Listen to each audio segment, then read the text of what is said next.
Many of you know me for my standout role in the Hunger Games Mockingjay Part 1, where I was the glue that held that plot together. I was basically the foundation for all Hunger Games, many would argue. I, of course, played the iconic character, unnamed, uncredited doctor's assistant in District 8 Hospital shortly before the hospital was blown up, with a noble sacrifice the likes of which the cinema hasn't seen since, an emotional journey with my character that some viewers are still losing sleep over. My character was the focal point of the Hunger Games conflict, but unfortunately, as Uncle Ben would say, with great power comes great responsibility. Having stolen the show and the spotlight of the Hunger Games from Jennifer Lawrence, this led to me being thrown in the cum dumpster of Hollywood. I have unfortunately not landed another big blockbuster action role or anything since, though I do believe it's on its way in due time. I'm still waiting for the day Stan Lee gets revived with some necromancy and he summons me to the set of one of the Marvel movies for a leading role. However, in the meantime, until that day comes, I have landed a role in an incredible production that I'm sure we're all familiar with, Killer Bean. Many of you know Killer Bean is coming back as an episodic adventure, and the first episode just dropped, where I play a character named Kessler. Kessler is a major character, some would argue even more powerful than Killer Bean himself, and god damn it, I breathe life into that character. I put my whole asshole on the line for this one, on full display. I give you all kinds of emotions, a wide array of emotions. You can really feel the range of my voice acting abilities in just a single episode. It'll have you crying, it'll have you thinking. It is a performance for the ages, a masterclass in voice acting, I'd argue. I'll play you a short clip. Ravage, my children, ravage!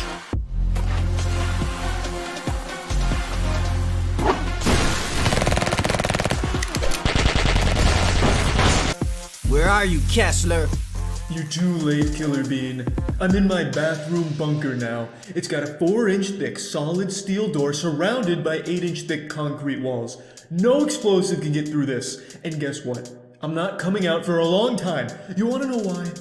Because I have a 6-month supply of food and water, a secure power line that is impossible to disconnect, and a 4K TV loaded up with every streaming app you can imagine. Oh, and a working toilet.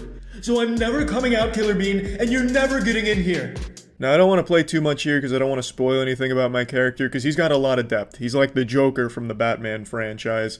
Now, as many of you know, I fucking love Killer Bean, so I was extremely excited to be a part of this, and I just kind of wanted to talk about this for a minute or two, especially considering for some reason I'm getting emails about this telling me of things I need to change in Killer Bean as if I'm the one that made it.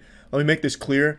I don't make Killer Bean, I'm just here for the ride, baby. Jeff Liu is the mastermind behind the Killer Bean franchise, and he's the one that sat me in the booster seat and buckled my seatbelt and took me for the ride. I don't make these, so please stop sending me emails saying, Charlie, I was expecting this to have more action, why didn't you put more action in it? That wasn't me, alright? I'm not the one doing like fucking mocap for the beans or anything. I'm not the director. I'm just happy to be a part of it, really. I'm not like the fucking HR department for Killer Bean Studios Laboratory Incorporated or anything like that. So please don't take your complaints about it to me if you have complaints.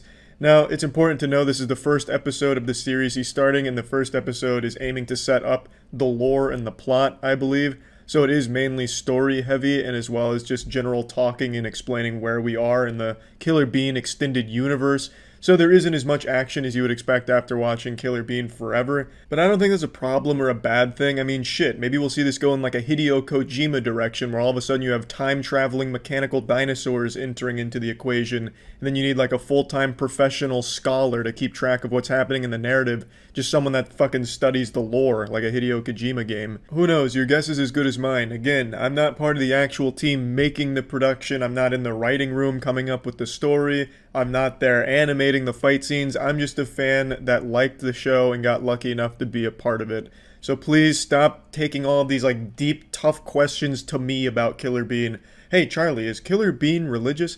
Charlie, what does Killer Bean think of the current political climate? Do you think you can make Killer Bean say something about that? Like, I don't fucking know. You're asking the wrong goddamn guy. I'm just sitting here with my dick in my hands playing Kessler in this show, and I'm having a great time doing it. And of course I'm excited for more Killer Bean. Maybe we'll get to see some like real tonal shifts or something. All of a sudden it takes a mature spin where there's tits, rock and roll, blood and gore flying all over the place, Beans getting split in half, eaten alive, all kinds of crazy shit. Who knows what's in store for this season of Killer Bean. And I just wanted to talk about it because I think it's really fucking cool. And that's about it. Yeah. So yeah. Was your name in the credits for Hunger Games? I actually never checked. Wait. Was it? It should be, actually. I should be in, like, I should be credited as District 8 Hospital Helper. Because initially I did have lines, which means I should be... Well, maybe I'm not here because I didn't make Final Cut.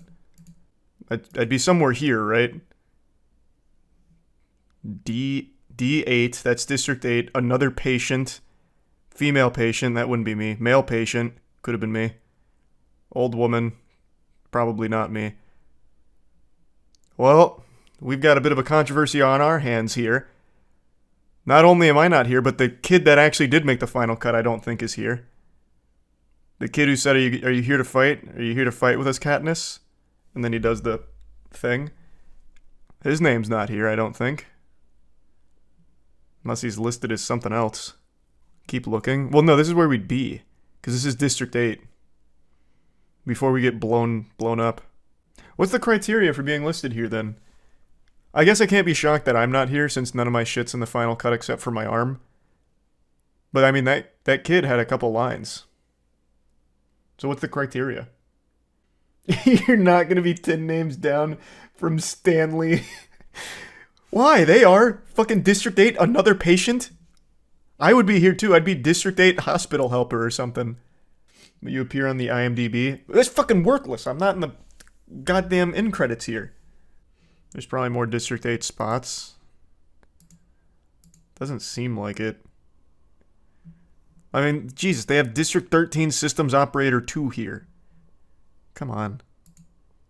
Well, you know what? Maybe I'm listed as something more than just District 8 Hospital Helper. Maybe they're listing me as, like, District 8 Hero. So I'll be down here somewhere. After stunts, perhaps. That's so fucked up. Yeah, actually, I never checked. At least I don't remember. According to the IMDb page, it's District 8 medic, but uncredited. Son of a bitch, those assholes. And they didn't even ask me to come back for the other Hunger Games movie that's coming out soon. The industry's so fucked up, man. I wasn't an extra, I was an integral piece of the Mockingjay Part 1 narrative. Did you check to see if you were credited ahead of the director? Oh, true, yeah, that must have been it. That's probably where it was. You should review your IMDb page on how accurate it is. I already did that like 2 years ago, or 3 years ago, or something. It's highly inaccurate. It lists me as 2 centimeters. Like, my height is listed as, like, actually 2 centimeters. It's a farce. It's an outrage. They fixed the height. Alright, you know what? Here, it's been a couple years. I'll check out the IMDb.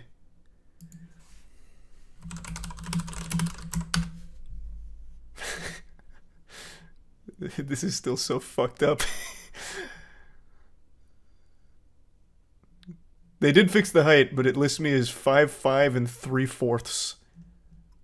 This is some wacky shit. Okay, let's see. What credits does it put me at? It has deep dive on here. A 2-episode things we did like 3 years ago. Writer. Oh, Godslap, nice. As a TV series, nice. Optimistic. Skynet has its own IMDb page? It's so hype. Where's my acting credits? Alright, upcoming. Neither of these ever happened to my knowledge. Officer Greg, though? What the fuck is the Garden of Wonder? Oh! Wait. What? Wait, what is this? When did I co-star with George Takei? I can't even find anything on this. This seems like it's all just made up. Someone must have just shown up to set and they're like, hey, I'm Charlie. And they're like, okay, cool. We got Moist Critical on set. Hive Mind. Why am I credited in Jacksepticeye as just appearing in 2 videos? Nice.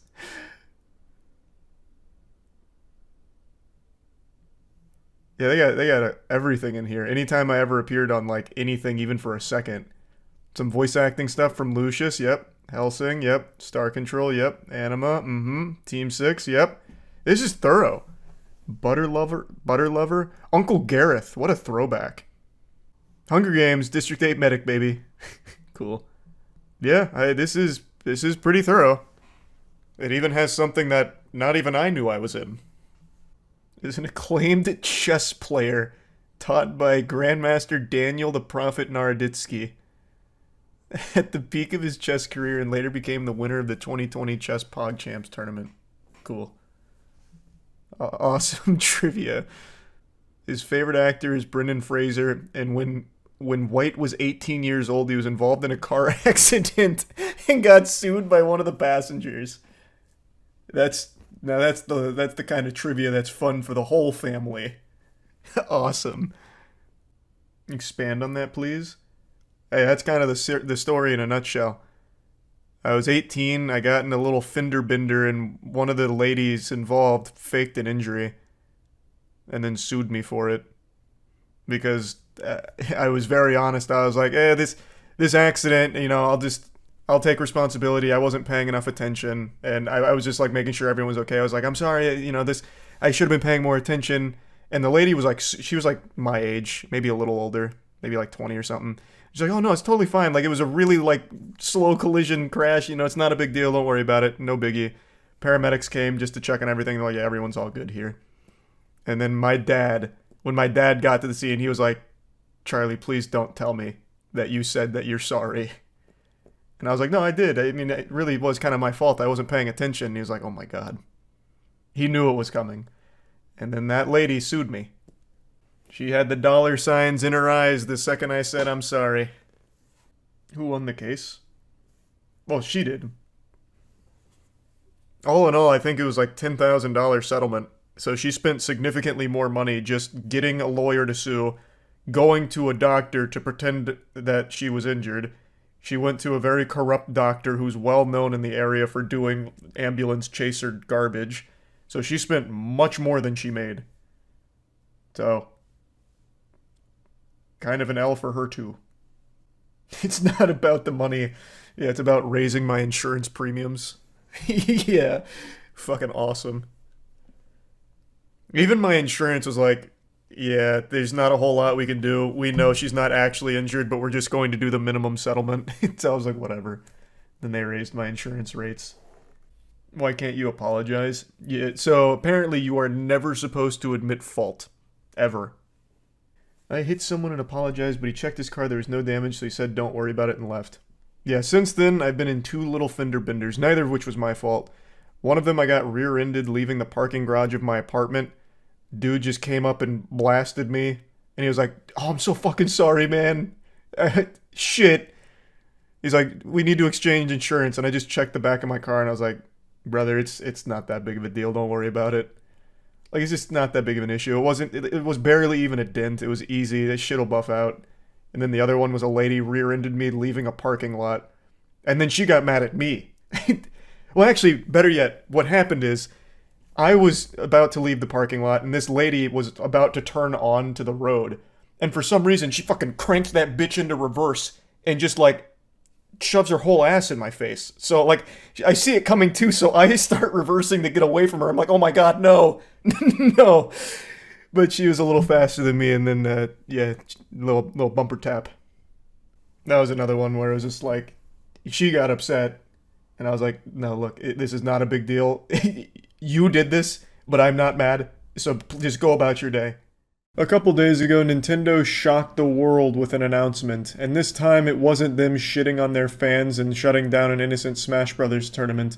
This time around, it was an update on a pretty ambitious project, a Mario animated movie. Historically, video game movies have been some stinky hemorrhoids, but Nintendo did something special. They got a lot of people hype as fuck for this one because they announced the most wacky and crazy cast of voice actors for this movie imaginable. I felt like I was watching one of those fan YouTube videos where they just pick random A-list actors and say they're the ideal fit for fucking Dr. Mario or something. They really went in raw and no rubber with this cast. They did not spare any expense. By the end of it, I thought they were going to announce that they revived Marilyn Monroe to play Daisy in the film. Like, they were just pulling in everyone imaginable. Fucking Brad Pitt, Leo DiCaprio, like, it was getting wild and wacky. I'll go ahead and play the clip for you, but I want to start by answering the question on everyone's mind that I've been getting asked millions of times since this announcement.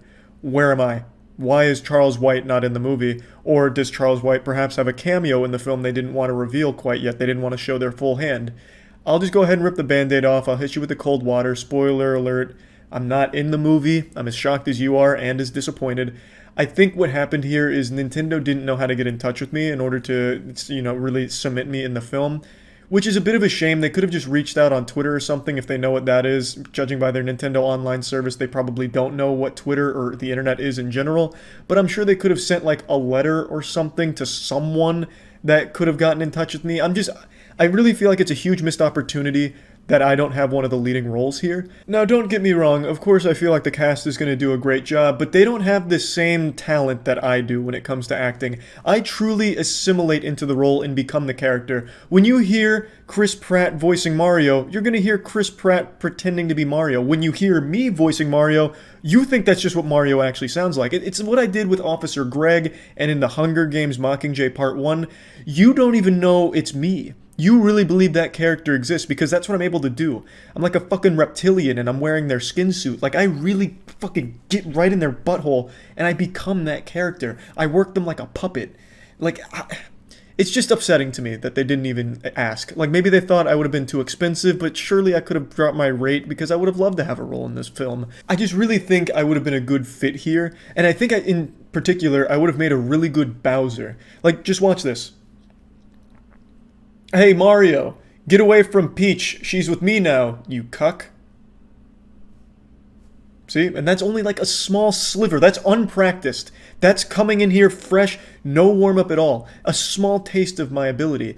And yes, I'm sure Jack Black will do fine, but he probably won't even reach like a sliver of that showcase I just showed you. Like, it's just a missed opportunity, and I just want to go ahead and get ahead of this and explain to you, like, it wasn't my decision. I didn't turn down any of the roles this time. I'm very particular with the roles I take with acting, but I would have been open to this. So it's just Nintendo fucking up per usual. Here's the Nintendo Direct, though, so you can at least see who's voicing who and get caught up to speed. Who will be voicing Mario and his friends in the movie? First, of course, is Mario, who will be played by Chris Pratt. He's so cool. Next, Princess Peach will be played by Anya Taylor-Joy. Mario's little brother, Luigi, will be played by Charlie Day. Bowser will be played by the one and only Jack Black. I'm expecting a monster performance by Jack's son. The comedian Keegan-Michael Key will be playing Toad. Even though this is a Mario movie, Donkey Kong will also be making an appearance. He will be played by Seth Rogen. And of course, Charles Martinet. We also have more incredible talent joining the film to play some of our other beloved characters. Now, of course, I agree. Chris Pratt, he is so cool. But overall, I have to say, it's not just Chris Pratt here. That is the biggest attention grabber, but really this whole cast is wild. Like, god damn, for a second I thought they were about to announce, like, my dad is playing a role in here. Like, everyone was coming in. This is like the fucking Avengers level cast here for their Mario animated voice actors. Now, Chris Pratt is a really good voice actor. I think he's super fucking good, especially in the Lego movies. So I think he's going to crush it, but I can't really see him doing like the iconic yahoos, woohoo, like any of that. I can't see it coming from him. Now, see, I could do it if they need me to, but they're probably not looking for an impression, right? See, that's one of the big misconceptions when it comes to voice acting, that they're looking for people to do impressions. That's a bunch of dog shit. That's not real. They want unique spins and passion, which I'm able to easily weave into all of my work. But again, I don't want to get too hung up on the could-be's of me being in the movie. I want to focus on what they were able to do here. They were able to take the Mario animated film, which I think most people were lukewarm about. I don't think anyone expects it to be great. And they're able to get people talking and excited for it just because I have this crazy cast attached to it. Really smart from Nintendo. I also would like to say their first foray into movies with the Super Mario Bros. Movie in 1993 is a fucking masterpiece. No matter how good this Mario animated film is, it will be terrible in comparison to the 1993 magnum opus. That movie, I don't care what you say, is good. I watched the shit out of it when I was a kid. It has nothing to do with Mario at all. Like, not even close, but it's this wacky and goofy and gross sci-fi movie. Like, it's a movie that feels like a fever dream, but actually existed. And apparently, the lore behind this film is a nightmare. There were people, like, dying of heat stroke on set. Everyone was miserable and sweating and abused. They weren't told anything. Like, the whole story surrounding Super Mario Bros. 1993 is crazy. I implore you to look into the history of that movie. Because what ended up happening through all of that suffering and sacrifice came one of the most unique movies of the 90s. It is this incredibly awful in the right way kind of movie. Everything that could go wrong with a film went wrong for this movie, and I loved it. Obviously, I haven't seen it in the better part of 15 or 20 years now, and I don't plan on ever watching it again because it lives on in a glorious spot in my memory. I remember it being really fun and enjoyable, and even though it had nothing to do with Mario, it still had this unique identity and charm about it, and that's the way it'll stay. I know if I watch it today, I'll have a different opinion, but god damn it, I recognized it was bad back then and still loved it in spite of all that. So, just want to make that clear. I'm sure this Mario animated film will be competent. I don't think Nintendo's going to make the same mistake they made back in the 90s. I think this one's probably going to be done right and be done well. So I am pretty excited to see it, especially with this kind of cast. I just wanted to talk about this because I've been getting asked about it so much if I've seen it. And yeah, I've seen it and I've been crying about it because I'm not in it. But other than that, I am excited. And that's about it. So yeah. The other day, Tiana came across an open casting call for the lead role in Disney Plus's upcoming Percy Jackson series. Percy Jackson is a series that's near and dear to absolutely nothing in my life. I've never read the books, I don't know shit about it, but I'm one of the finest actors of the modern age, and I felt like this casting call was made for me. Disney, you could have just reached out and asked me to play Percy Jackson. It would have been far easier than making this facade here. But I'll share with you the casting call here. They're looking for a 12-year-old to play Percy Jackson. And while I don't think I can pull a fast one on them and lie about my age, I do have the height of a 12-year-old, and I'm willing to shave my beard to give the appearance of one as well. I'm 26 years old, but I think I could portray 12 with the right makeup and the right team around me. So I did an audition tape, I played their game, I submitted my reel, and I'd like to just share it with all of you so you could see what the lead actor is going to look like for this upcoming TV series. Charles White is probably going to land the role, so if you were thinking of trying to audition, I'd say don't bother, because I've got this shit on lockdown. This will undoubtedly be the finest acting reel you'll ever see, and perhaps it will inspire some of you to improve your acting game to reach this level of mastery. Hashtag Charlie for Percy Jackson. Whenever you're ready, Charlie. Alright. I have to get into character. It's fine, take a moment. Look, I didn't want to be... Alright. Look, I didn't want to be a half-blood. If you suspect you might be a half-blood, then this book isn't for you. Just go ahead and close it and believe whatever lies your mom and dad told you about your birth. It's easier that way. Being a half-blood is dangerous. It's scary. Most of the time it gets you killed in painful, nasty ways. Line. If you're a normal kid reading this because you think it's fiction, great, read on. Alright, you go. Okay, calm down. If you're a normal kid reading this because you think it's fiction, great, read on. I envy you for being able to... Line. Be able to believe that none of this ever happened. To be able to believe that none of this ever happened. Line. But if you recognize yourself in these pages. But if you recognize yourself in these pages. If you feel something stirring inside. Alright. Okay, I'm filming it. Chelsea, get out of the way. Yeah, I am. Out of the way. That sword. Wait, Don't hit the camera. Do not hit the I camera. won't. Percy Jackson never misses. I'll back you up. What? Oh, Jesus Christ. Get him. Oh! Did you get him? I hit him. Put me in, coach. What the fuck you got? Put me in, coach. Oh, he's going to the camera. Don't No. swing.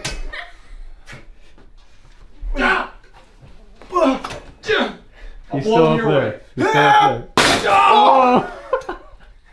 He's on you! I got him. I got him. I got him. Finish him. Where? Matt's This is first- your final training. Don't cut the electrical cord, please. Finish him. I got him. Attaboy. Now give me a victorious monologue. I'm Percy Jackson. I'm 12 years old. I'm a half-blood. And this, my dad's Poseidon. Rolling. Should I take it from the top or just pick Yeah, do a full read. Look, I didn't want to be a half-blood. If you're reading the... Son of a bitch. Look, I didn't want to be a half-blood. If you're reading this because you think you might be one, my advice to you is to close the book and stop reading and just believe whatever lies your mom and dad told you about your birth. It's easier that way. Being a half-blood, it's dangerous. It's painful. You die in painful, nasty ways. Fuck. These lines are complicated. Look, I didn't want to be a half-blood. If you're reading this because you suspect you might be one, my advice to you is to close the book and stop reading right now. And just believe whatever lies your mom and dad told you about your birth. It's easier that way. Being a half-blood, it's nasty. It's painful. It's dangerous. You die in painful, nasty ways. Fuck. What? This... If you're a normal kid reading this thinking that it's just fiction, I envy your ability to believe that. Shit. But, if you recognize yourself in these pages, if you feel something stirring inside, stop reading immediately. It's not too late. You might be one of us. And once you know that, it's only a matter of time before they sense it too and come for you. My name is Percy Jackson. I'm 12 years old. And until a few months ago, I was a... Shit. Until a few months ago, I was 11. My name is Percy Jackson. I'm 12 years old. And until a few months ago, I was just a boarding student at Yancey Academy, a private school for troubled youth in upstate New York. Am I a troubled youth? Yeah, you could say that. Fuck yeah. Look, I don't expect you to forgive me, but I'd be grateful. I didn't do it for you. I did it for Mom. Please, we don't have much time. How old was I? 7 months. Matt? There was more to that line. Alright, reset. God damn it, Matt, I was in a zone. I thought the water came at the wrong time. Look, I'm not expecting you to forgive me, but I'm grateful. I didn't do it for you. I did it for Mom. Please, we don't have much time. How old was I when you left? 7 months. Why didn't you ever come... Oh, shit. I wanted to. Fuck! You tell me when you're ready. I'm ready. I don't expect you to forgive me, but I'm grateful. I didn't do it for you. I did it for Mom. Oh, we don't have the water. Yeah, I forgot the water. Next time, next All right. time. Yes. Please, we don't have much time. How old was I when you left? 7 months. Look, I didn't need you there all the time, but I would have liked to have seen you just once. Is there more to my line? Mm-hmm. Why didn't you ever come back? Yeah.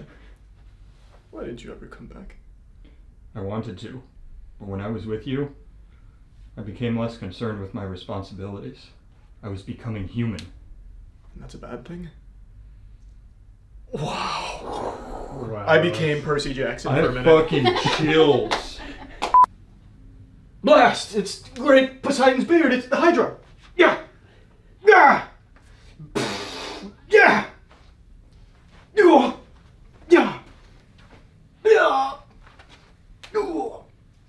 Yeah! How'd that go?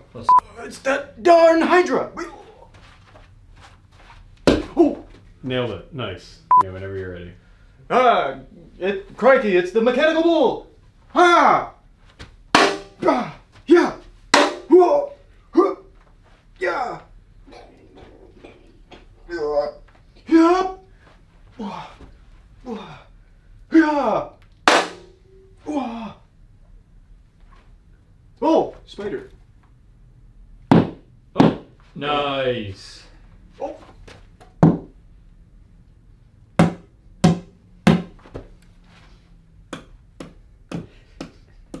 Alright. Look at that prowess with the one-hander. I got him. I'm Percy Jackson. You can get closer. Limited. Probably can step up if you need to.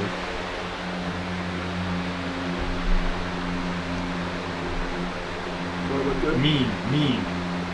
Yeah. There it is. Ooh. Yeah. Just one side of your lip. Snarl. Alright, let's do Right. Quiet on the set.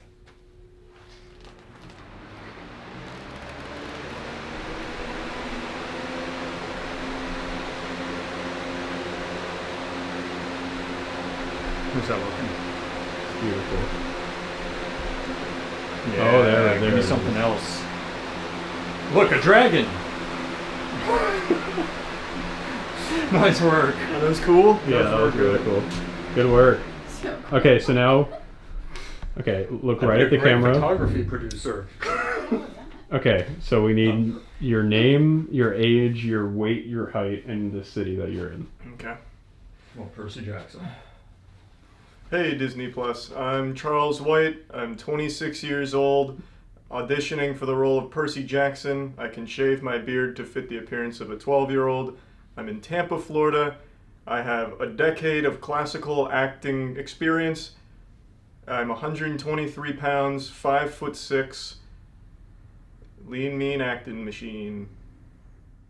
In standard YouTuber cliche fashion, this isn't a video I wanted to make, and I actually don't even know how to really begin it. I just have this whirlwind of emotions stirring inside of me like a tornado of pain and agony. 2 days ago, the new Hunger Games trailer dropped, and disappointed fans across the world all noticed something and cried out in unison, "Where is the most important character in the Hunger Games franchise, District 8 hospital helper, as portrayed by Charles in Mockingjay Part 1. I saw a lot of people huffing copium, thinking like maybe they were trying to save this for, trailer number 2 as a grand reveal that District 8 hospital helper is back, because he needs to be. Without District 8 hospital helper, the story just doesn't really work. My character was the glue that held the entire narrative together, so how the fuck could this franchise even continue if I'm absent from it? But I'm just going to rip the band-aid off and give you the hard-to-swallow pill, a little suppository, but for your brain. I am not in this new Hunger Games movie. I never got contacted to reprise my iconic role. Most of you found me because of my acting expertise, my breakout role as District 8 hospital helper in Hunger Games Mockingjay Part 1. It's a performance that is truly timeless and still extensively studied at colleges across the country. I did something that's never been done before. I fully assimilated into this role. I became that character. For a brief magical moment on screen, Charles White ceased to exist, and all that was left was District 8 hospital helper. There's a fine line between reality and madness, and I fucking tap danced on it. I went where no mortal had gone before. I acted like no one had ever acted prior. Of course, I was snubbed at the Oscars. The bulk of my work was cut from the final product due to Hollywood corruption, and trust me, when it comes to corruption in Hollywood, the cup truly runneth over. There is no end to the disgusting filth and foul play behind the scenes of that industry. But I bore it. I was able to grit my teeth and accept, you know what? Maybe I did too well. And this was my divine punishment for that. My only sin was being too good at acting. So I let sleeping dogs lie. And as most of you know, 7 months ago, it turns out I was also not cast as Percy Jackson in the Disney Percy Jackson series, a role for which I also auditioned for and I thought I crushed. The only problem was the casting call was for a 12-year-old boy and I'm a 28-year-old man, so I think what must have happened is they decided to play it a little safer and choose a legitimate child to play the role. I can't hold any hard feelings against them for that, though I do think I would have made a better Percy Jackson, even though I'm sure the actor currently playing him is going to do fine. It's just hard to overlook the possibility of how great this show could have been with me spearheading all of it. You know, it's called acting for a reason. I don't have to actually be 12 to play a 12-year-old, right? And in fact, 16 years ago, I was 12. Like, legitimately 12. So you can't even get better method acting than that. I was that age. So it's just, I feel like it was a bit of a missed opportunity. I'm sure the show will still be fine. But I mean, come on. I could have been an incredible Percy Jackson. I shave, I cut my hair, and we use some fucking Robert De Niro de-aging technology, and bang, a little magic here, a little hocus pocus there, and you now have the best goddamn actor the world's ever seen in a leading role once again, the way it should be. But I'm getting sidetracked. Let's stay on the path. Hunger Games is coming out, and I'm not in it. Now, there's a lot of people that are trying hard to try and come up with film theories as to how this would even make sense without District 8 Hospital Helper. If you watch the films, you'll know that, unfortunately, I died in those movies. District 8 Hospital that I was helping at was blown to pieces. But I always thought that led to greater opportunity. They could have brought me back in Hunger Games Mockingjay Part 2 like Darth Vader. Could have fucking strung me up and like had all kinds of technology going and some kind of, mask that's allowing me to survive. Maybe they put in my brain in a tube, some kind of like Zordon shit, perhaps out of Power Rangers. There were plenty of narrative ways of playing with that and continuing the story in a good direction instead of the fucking flat wet fart they finished it with that awful finale and conclusion. It could have been stronger if they had just brought my character back, but they decided not to. Missed opportunity. But this movie is a prequel. This movie is set a long time before the events of Hunger Games, Mockingjay, and all of those.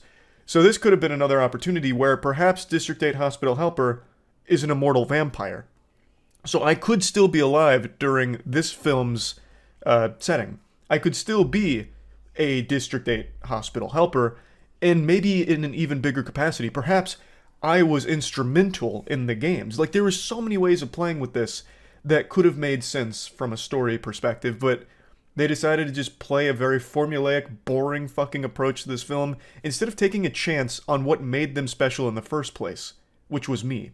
I carried this franchise like Atlas carried the world on his back.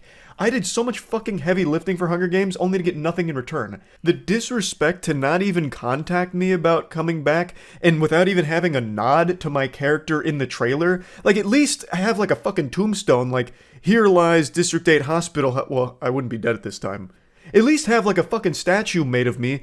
Here is District 8 Hospital Helper, the glue of Panem. Like, there's so many ways of at least appreciating the work that I put into this franchise. The blood, sweat, tears, elbow grease, like the countless nights, sleepless nights, studying the script in order to deliver a performance that would stand the test of time. And I get nothing. I get nothing in this trailer. It makes me sick. I spit on that. And don't even give me this mumbo jumbo about them not being able to afford me. For the Hunger Games, I would have fucking moved mountains. When people think of music, they think of Mozart. When people think of basketball, they think of Michael Jordan. And when people think of Hunger Games, they think of Charles White, District 8 Hospital Helper. I don't want to get too hung up on this. I'm getting very passionate. So for one last time, I will bless you all with my iconic moment from the Hunger Games Mockingjay Part 1. The only trace of my character left in the final cut of that film. So I hope you're ready to cry.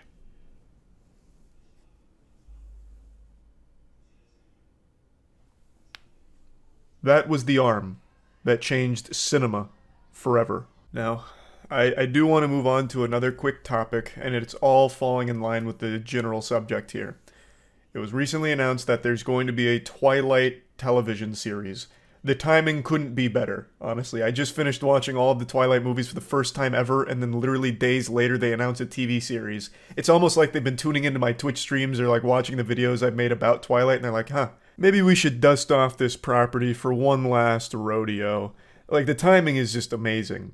And I swear to God, if I don't get a role in that series, then there is no saving this fucking industry. I was born to play an important role in that television series. I could even play the main role, honestly. Like, Edward, I think Robert Pattinson is a great actor, but he didn't do anything that special in this series. I could do what he did and do it better. Like, for example, when he first meets Bella in the biology classroom, he gets like very uncomfortable, like very irpy, about to puke and everything because she's stinky. I could easily do that. Oh, Bella, you're so stinky. You see, it's easy. It's easy. That's light work for me. After what I've done for the Hunger Games, as well as my audition for Percy Jackson, this is a role that's a walk in the park. But I would still give it 110% like I'm known for in acting. So I'm more than willing to negotiate contract terms or whatever for having a meaningful part in this series. I really think I could breathe new life into it. Twilight got a bad rep for how awful the acting was. Let's change that. So yeah, anyway, I just wanted to update you all on yet another role that I didn't get, which was the new Hunger Games movie. But, maybe there is a light at the end of the tunnel here, and it leads to a bigger role in the Twilight series. There's really no telling, so we'll keep our fingers crossed there. That's about it. So yeah. I've seen thousands of movies, but there's only one line that I still think about often. And it's not what you're expecting. It's not like a cool line, are you not entertained? I am your father. I came here to kick ass and chew bubblegum and I'm all out of bubblegum. Nothing like that. This line is actually from 50 Shades of Grey, and it stands the test of time as the worst piece of dialogue I've ever heard make it into the final cut of a film. I don't know how many of you have actually tried reading 50 Shades of Grey, but it's written as if it's fan fiction from a different planet. It's not hot or even like sexual half the time. It's just like goofy and silly. It's more of a comedy than it is an erotic novel.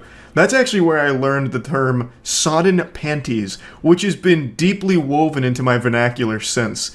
Back when I was undercover as an erotic poet named Genghis Swan, I read so much god-awful sexual schlock fantasy, yet none of it was as poorly written as 50 Shades of Grey. There's an author named Chuck Tingle who makes books that are like Dr. Bigfoot Attorney at Lard took my butthole, or the reptiles from the 9th dimension sucked my butt dry, and those are better written than 50 Shades of Grey. I'm not exaggerating, and I know it's low-hanging fruit to pick apart 50 Shades of Grey writing, but I need to set the stage here.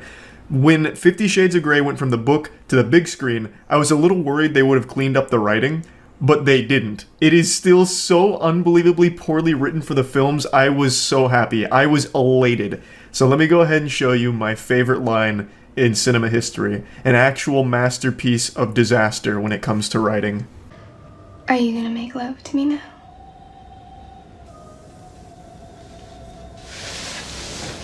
Two things. First, I don't make love. I fuck. Hard. And the second thing? Come. The greatest 24 seconds of your life. I have no doubt about that. You're welcome. Let's break that down, because that's poetry. Are you going to make love to me now? I don't make love. I fuck. Hard. Bro, I'm fucking squirting. What a line. And I feel like her reaction to that information, where she's like licking her lips and shit, was trying to like hold in a laugh. I imagine this is like the 50th take, because each time they couldn't do it with a straight face, so they had to keep trying. It's just so good, but it's not perfect. If I was the director, I would have put the kibosh on the second part of that statement, because he says it's two things, but the first thing is the only one that matters. The second thing is just come. All he says is come. So what should have happened is, she says, "Are you going to make love to me now?" Christian Grey responds by putting his finger over her lips. Shh. I don't make love. I steam ham. The line's negotiable. I can be flexible there. We'd have to consult a test audience to see what really hits the hardest and what's the hottest. Maybe I don't make love, I boink. I don't make love, I mash pissers. I don't know. But something like really, with a lot of chutzpah to it. So I really wish they didn't have that second line in there, but even still, this is an incredible line that I often do think about. It's also just extremely versatile. You can use this in so many situations. Like, let me paint you a picture.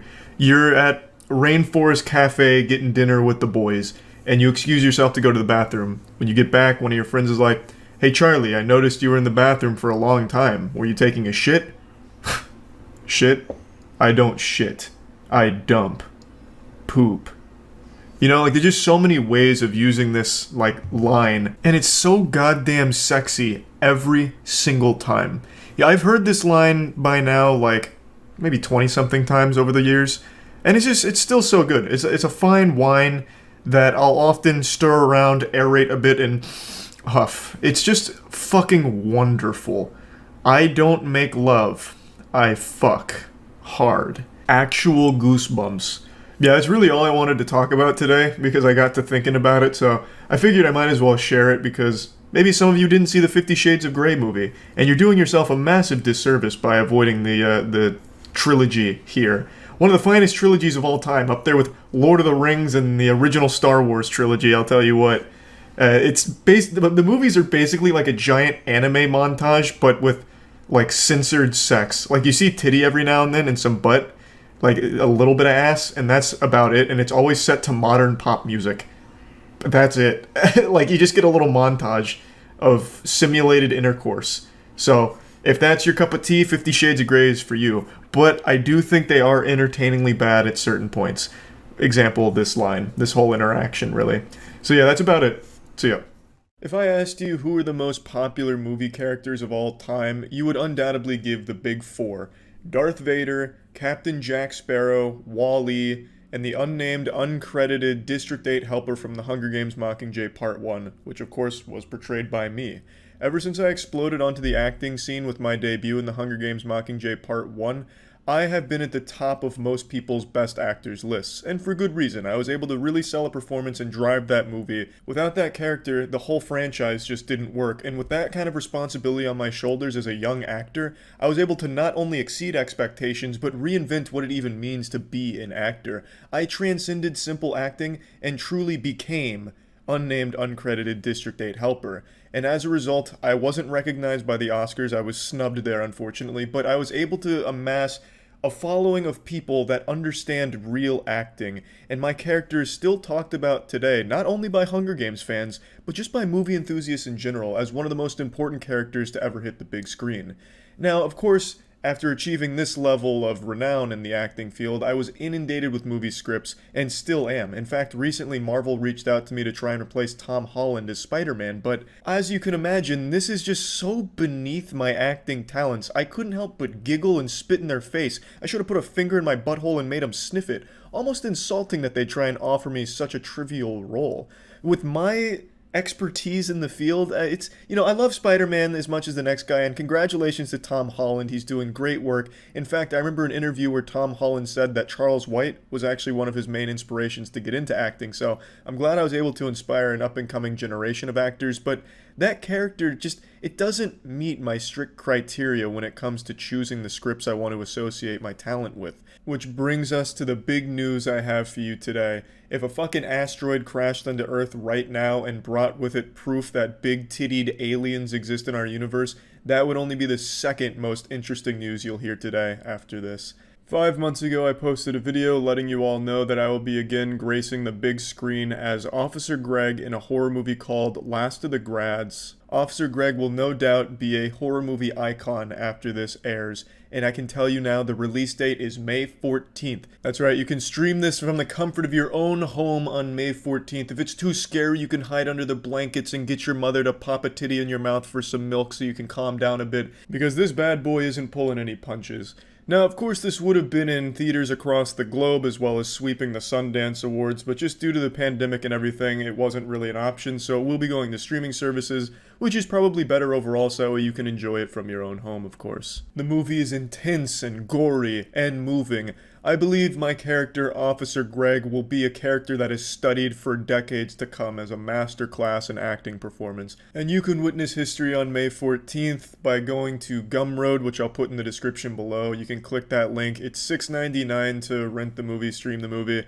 But if you click the link, you get $1 off and then use the offer code. All of it's in the description if you're interested in checking it out. If you thought my performance in The Hunger Games Mockingjay Part 1 was impressive, you haven't seen shit yet. You most likely, like most people, thought that my character in The Hunger Games couldn't be topped. It was the zenith of acting, but I have outdone it. I have gone to a level above acting, and I will show you with Officer Greg. Just look at this picture here. This is a little behind the scenes action here. They won't show you this in school, because this is what it looks like to be completely on top of the game.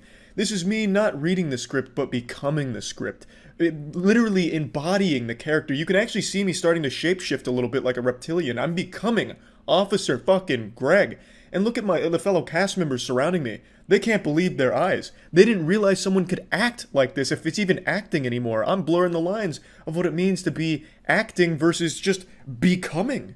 So you can see that I'm really putting my best cock forward here, and I'm really going for the Oscars this time. I got robbed years ago with the Hunger Games, and I won't let it happen again. I'll show you a couple more clips that I already shared with you of Officer Greg, but just so you get a little more insight into the character and how I'm able to deliver such a crazy, next-level performance. I really don't think those kids should be alone in that high school. What do you want to do? Shut it down? That right there is Officer Greg's signature catchphrase right there. If Officer Greg was a cereal box, this would be on the front of it. What do you want to do? Shut it down? That line right there tops some of the greats like Tears, Lost in the Rain, and dog shit like that. This is a good fucking line. Delivered beautifully by Charles White. And who am I even looking at? Is that even Charles White on the screen, or is that just Officer Greg? Charles White is gone, I think. And now only Officer Greg is left. God, what the fuck happened to you, Greg? You cry when it rains. You cry when it doesn't rain. You cry when you're dreaming. You cry when you're awake. Shit. I played this fucking character, and I'm on the edge of my seat wondering what happens next to him. It's crazy. This level of acting I didn't even think was possible. I have impressed myself, and I already knew I was one of the best actors this world had ever seen, but this is something truly special. A masterpiece. And it's actually raining here right now, which, that's gotta mean something, right? Like, that right there is the tears of Officer Greg coming down, and he's crying about how beautiful it was to be in the movie. So yeah, I mean, like I said, it comes out on May 14th. You can click the link in the description if you want to order it and rent it, watch it, and have fun with it. Go wild. Yeah, I just wanted to update because it was a lot of fun to be a part of the project, and hopefully you guys enjoy it and like the character. So yeah, get ready to go wild on May 14th. That's about it. See ya. Hey, so my computer monitor fell off the desk today, taking the webcam with it. It was like when Mick Foley got tossed from the cage in the Hell in a Cell match by The Undertaker. And unfortunately, when the webcam hit the floor, something must have broken because, as you can tell, something's gone awry here. There's like a perpetual blue hue to the filming now, and I can't do anything to fix it. I've tried for over an hour, and nothing seems to be solving the problem. So for now, the video is just going to look like it was recorded in a dream sequence out of a romance movie. Now, some of you might remember, a little while back, I auditioned for the lead role in the upcoming Percy Jackson series, and I'm sure any day now I'll be getting a call back, letting me know that I got the part. But I also decided, why limit myself to just playing Percy Jackson? Why not play other 12 and 13-year-olds in other media out there? So I decided that I was going to audition for the new live-action Beyblade series that they're trying to start up. I'm sure a lot of you saw the trailer for the live-action Fairly Odd Parents show. Well, they're doing that for Beyblade as well, and I thought, let's get ahead of the curve here. Let's be proactive. They haven't put out a casting call or anything, but I decided I'll do a demo reel and audition for the lead role right off the bat. So I'm going to go ahead and show you my audition tape now, and if you're watching Jerry Bruckheimer or anyone on the Beyblade live-action team, please feel free to reach out to me, because I'm more than willing to lend my acting expertise to the show. That one time, for a brief shining moment, I became serious. The same speed Moses parted the Red Seas. El Drago, bring him back! So, give me your name, your age, and the role you're auditioning for. My name's Charles White, Tampa native. I'll be auditioning for the role as Ryuga in the upcoming live-action Beyblade series directed by Jerry Bruckheimer. Jerry, this one's for you. And then, can you, yep, thank you. Let's do the other side. There we go. Yeah, yep. Thank you. Also, Ryuga, I know, is 13. I'm 27, but I'm willing to shave my beard to give the authentic look. Ready? Ready? Mm-hmm. Ryuga, you're okay! For a brief shining moment, I was serious. Fuck! Line. Well, that wasn't the. Hold on. Ryuga, you're okay! That one time, for a brief shining moment, I became serious. Fuck! Oh, what does he do? It's like 8 words. I know, but I'm in his head, Matt. Right, but then I'm about to sacrifice myself. It's a lot. You don't understand. You forgot 3 words. But this is most. He dies after that, Matt. It's a lot of like endorphins. All right. Ryuga, you're okay! That one time, for a brief shining moment, I became serious. I promised. Kenta, take it!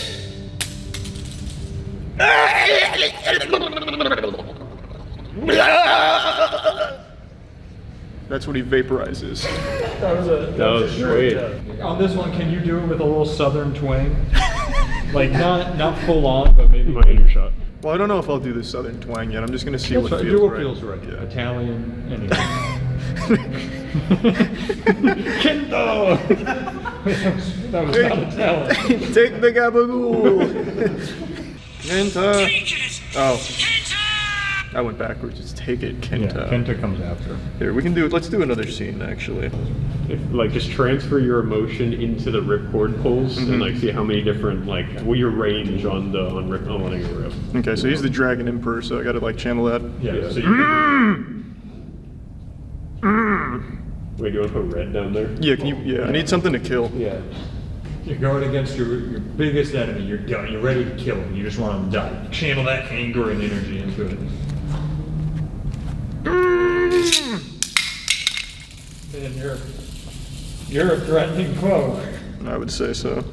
So what about this? You're forced to rip your Beyblade against a friend who you know you're going to beat, but you don't want to.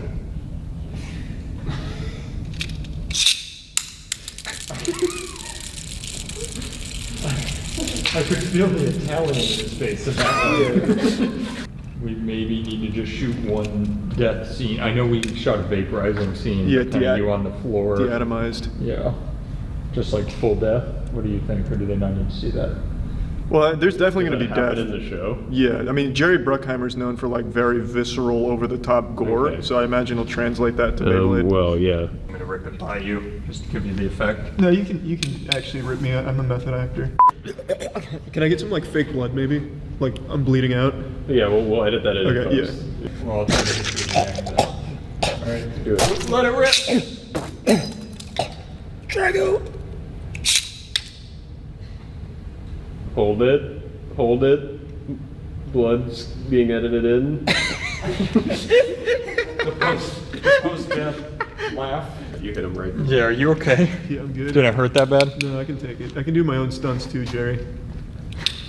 I revive you with a reverse spin, and it turns back the clock, and you come back alive. Oh, Now that's we're just perfect. doing his job forward. All right, here, yeah. Come Yeah, get down there. don't write the whole movie for it. True, yeah, Jerry. I'll need a writing credit for that. We ready? We're ready. Go ahead. Okay. Kenta, you didn't deserve this. Executed for crimes you didn't commit. I won't let it happen. I'm gonna turn back time with a rip to end all rips. The same speed Moses parted the Red Seas. El Drago, bring him back!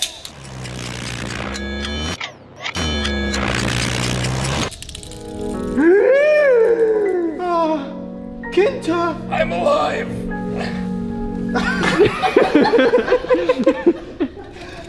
That felt like a good scene. What do you think? I think that was pretty good. Do you have any words for Jerry? Because he's really gonna. Yeah, what's your past experience? I'm sure Jerry already knows. I was in the Hunger Games. I auditioned for Percy Jackson. I think I should be getting that role pretty soon. I'm sure Jerry's already. I mean, attached to this, I'm sure we have my whole resume. Right. We'll send it over with this.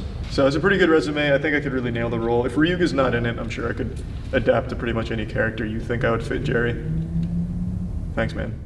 Most of you probably know me as the world-famous professional actor who rose to fame in 2014 with his unforgettable role as the nameless District 8 helper in the Hunger Games Mockingjay Part 1 movie, a role so fucking powerful it basically held the movie together. I was the glue, the foundation of that movie, the toilet Jennifer Lawrence pissed in to achieve her level of success.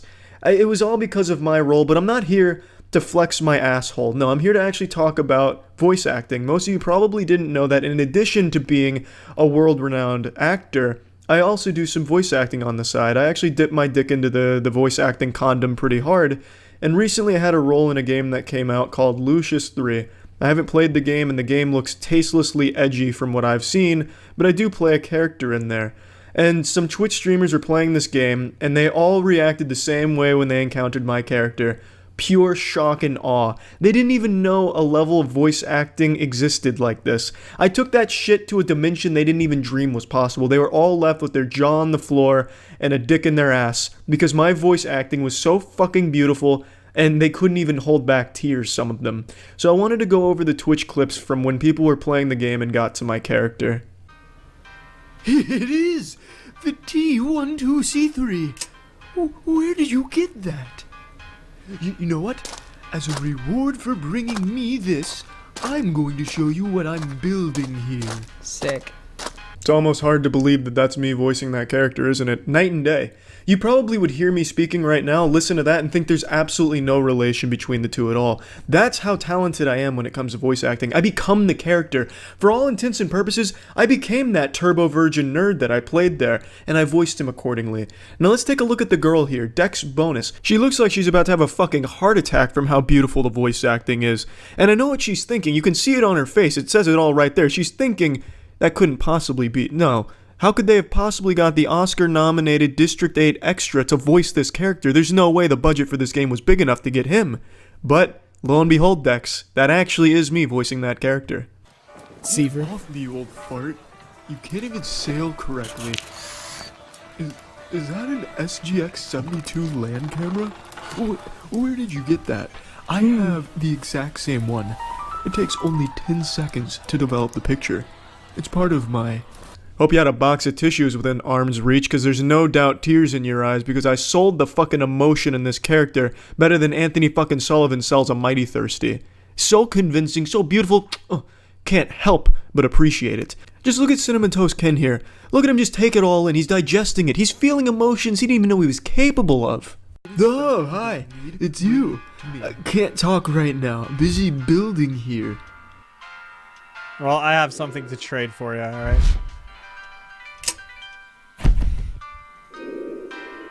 Oh, shoot! You got it!